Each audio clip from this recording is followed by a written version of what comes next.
Hello everyone जय जगन्नाथ। सकाल सकाल गजामु खाई मु बाहरी पड़ी हॉस्पिटल पहुँचीगली। हॉस्पिटल एत सारा सामान नहीं मु चली मातृ शिशु स्वास्थ्य केन्द्र बाटर पड़ा चक्षु विभाग देन मु पहुँचीगली एमसीएस बिल्डिंग रे माने मातृ शिशु स्वास्थ्य केन्द्र रे।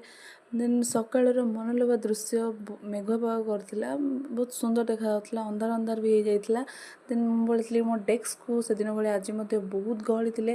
देन बहुत जोर वर्षा होला। देन घर पड़े लंच कर देथली रहिली। जय जगन्नाथ।